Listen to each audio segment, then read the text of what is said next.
Alright, hey everyone, how's it going? Undead Youth here. I promised you guys new videos and new formats, so here it is.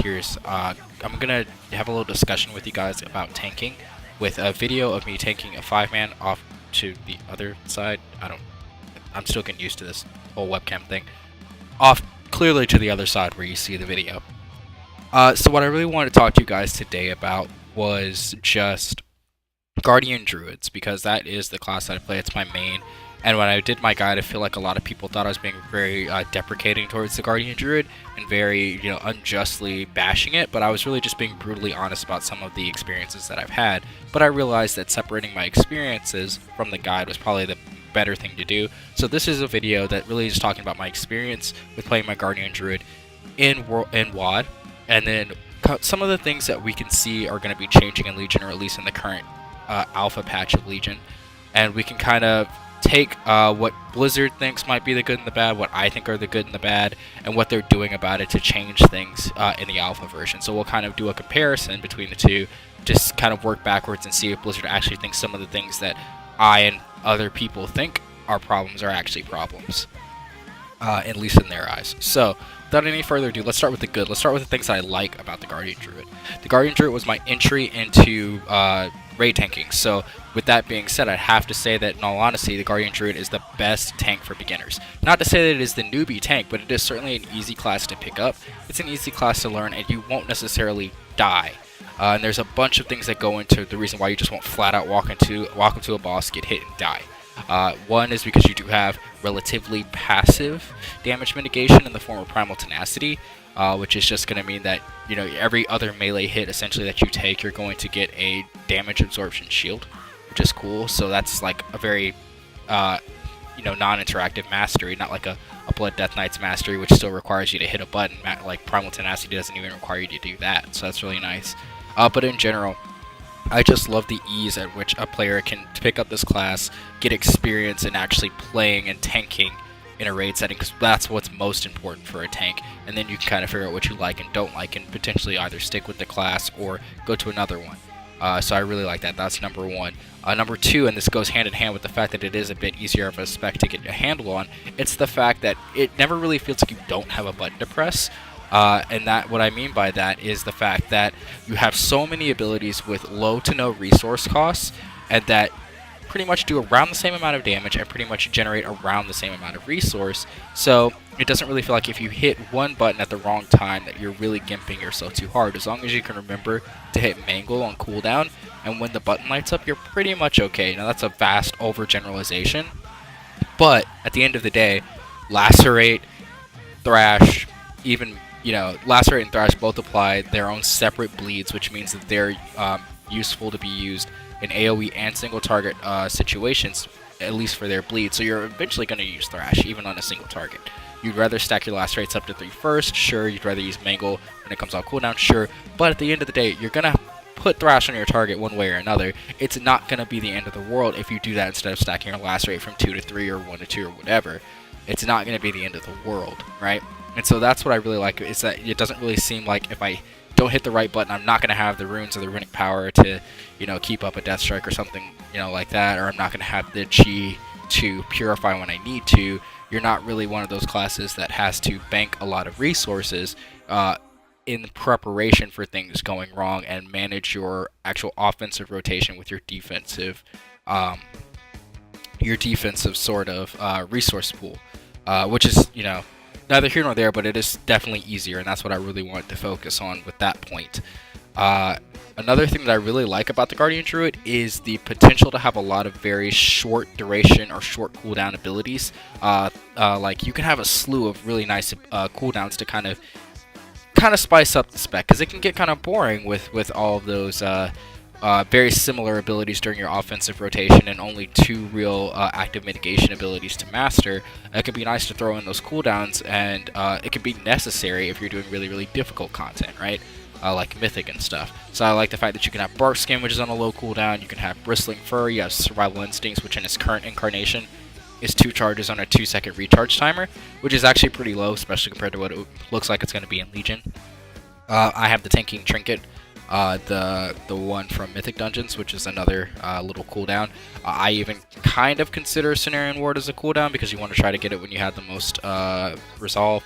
But then you could also consider Renewal a cooldown. You can even spec into Incarnation and have a more offensive cooldown. So there's a ton of cooldowns that the Guardian Druid can have to spice up gameplay and make you really invincible for these brief moments in time, which is really cool. But you can also use them in a serious raid encounter environment to smooth out your damage if you're really good at it too. So that's one thing that I like, or another thing that I like. More than that, I mean, I really like just in general the fact that the class feels good. It feels as though it's obviously a tank, but it also has the ability to, you know, do the whole hybrid thing and potentially, you know, do some damage or healing. Now, what I kind of like and dislike about the Guardian Druid, now we're kind of blurring the lines, is that hybrid feel. Most tanks have the ability to either spec or play or use a certain ability that completely turns them from a tanking pose or tanking position to an offensive position. What I mean by that is essentially like if I'm a warrior, I can use things like Ravager. I can use things like you know, even anger management. I can use things like Blade Storm very offensively.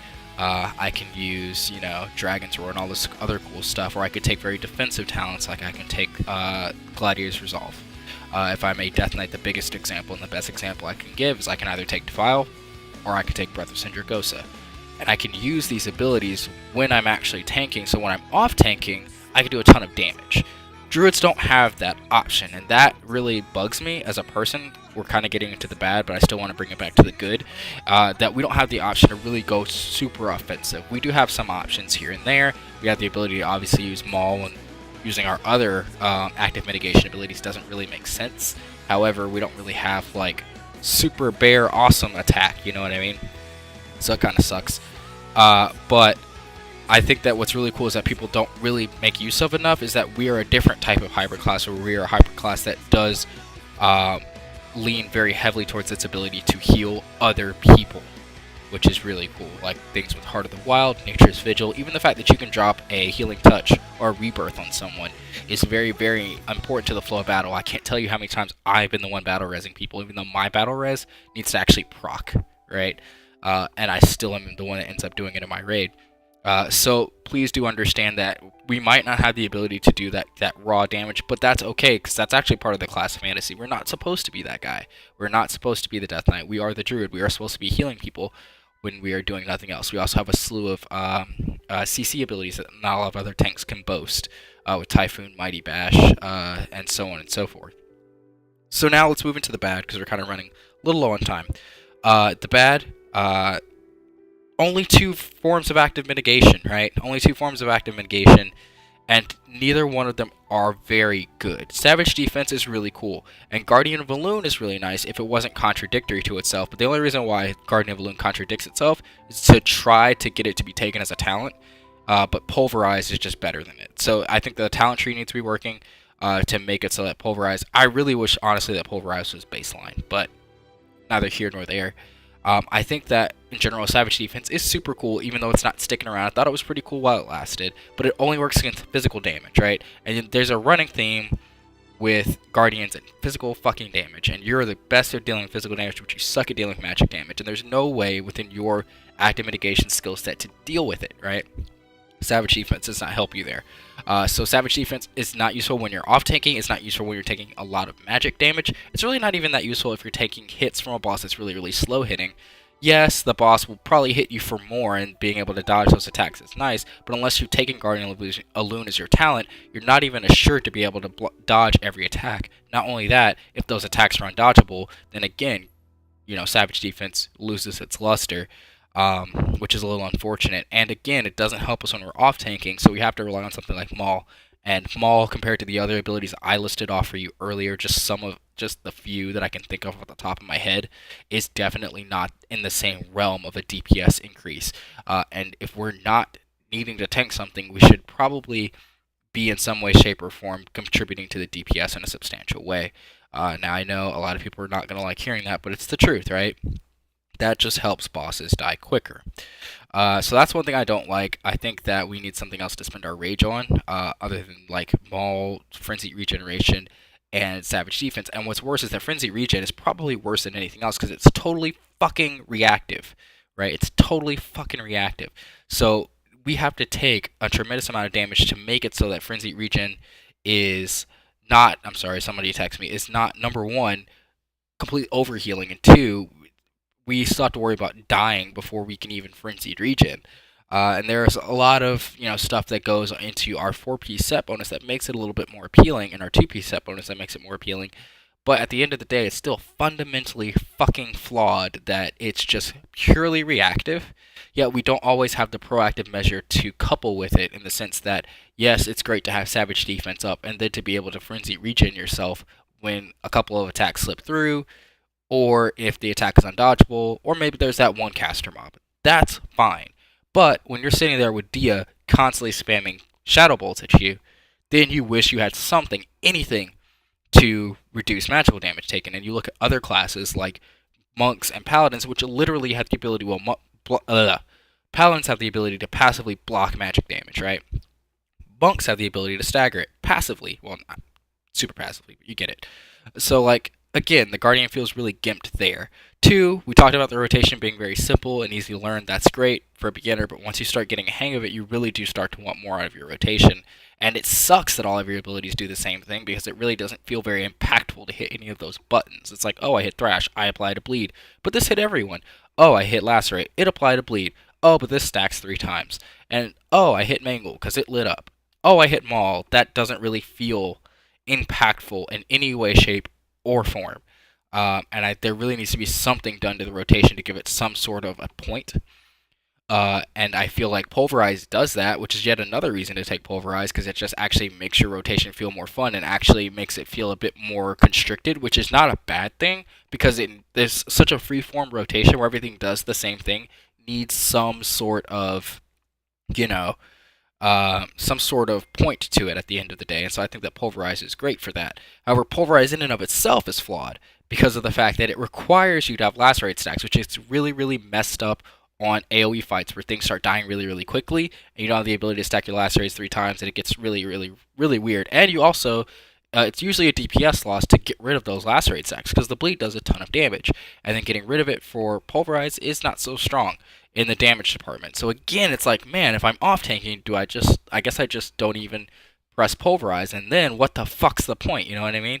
There should be something else. There should be a more offensive means to the Guardian Druid, even though I just said, hey, the class fantasy is a Druid, the hybrid, the support guy, but at the end of the day, if we don't have that, then we will be underrepresented. If we don't have the aggressive potential, we will be underrepresented, and we have been underrepresented, and you can't lie to me and tell me that we haven't been. So those are a couple of things that I feel are wrong with the class, and the same thing can even be said for our cooldowns. They're all pretty much the fucking same. Bristling Fur, Bark Skin, and Survival Instincts just do the same thing, but at different percentages at different intervals. Fuck. Give me something better. And then you can look at even Incarnation. Incarnation, guess what, is the exact same thing as fucking Berserk, and they don't even work with any of your other abilities, really, because all you want to do when you're using those abilities is spam Maul, so you don't stack Lacerate, you don't really hit Thrash if you have, 3 targets or less, and you don't fucking use Pulverize either. So it's fucked, right? It's all fucked.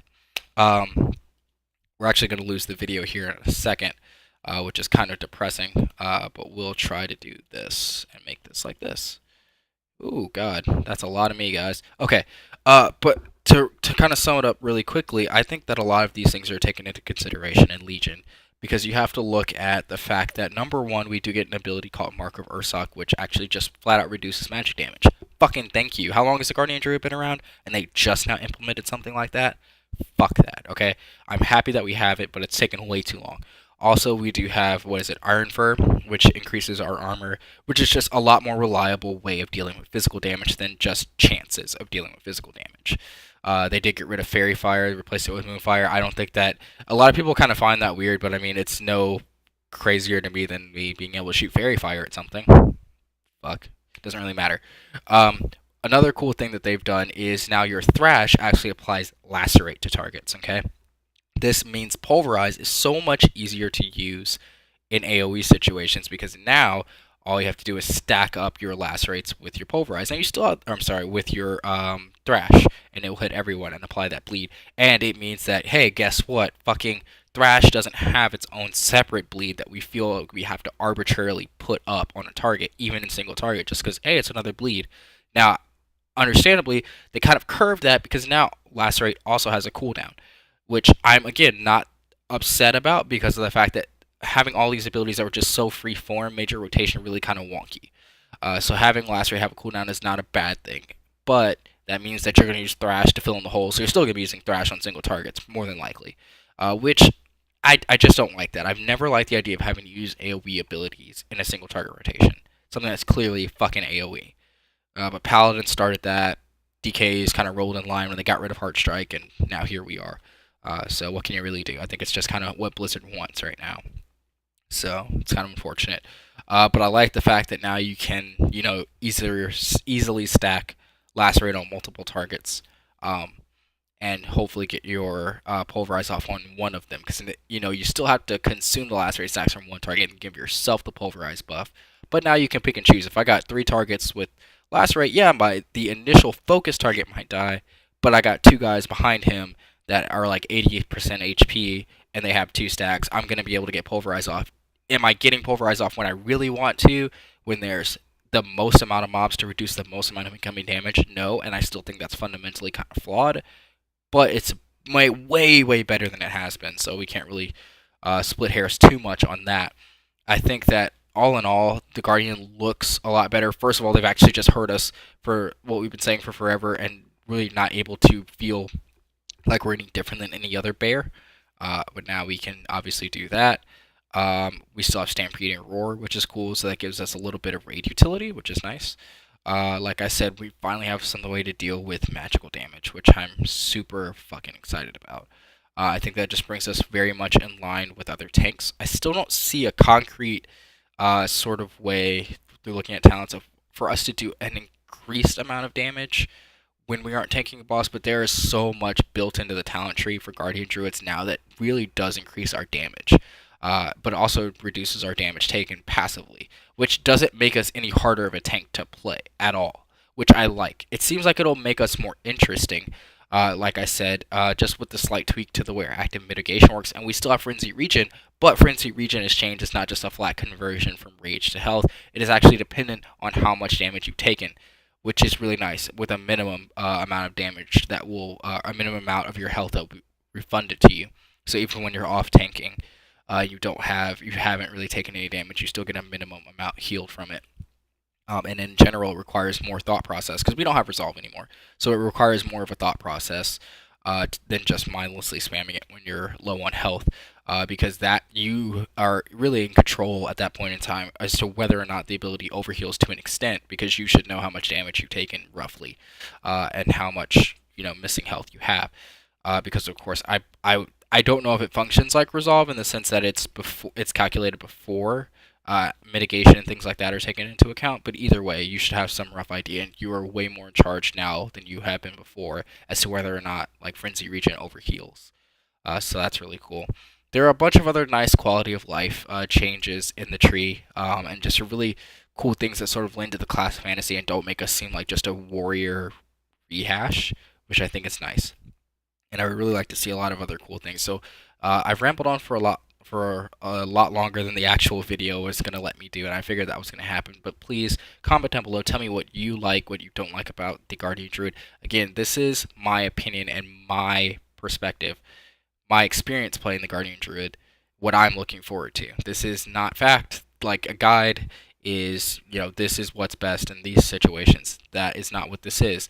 This is just me talking about what I like and what I don't like, and I would encourage you guys to share with me what you like and what you don't like. And also, if there's any other classes you want to see these kind of videos on, please let me know in the comment description or comment section down below. I'm going to be doing a ton of new videos with all sorts of crazy different formats, so please check those out. And thank you guys.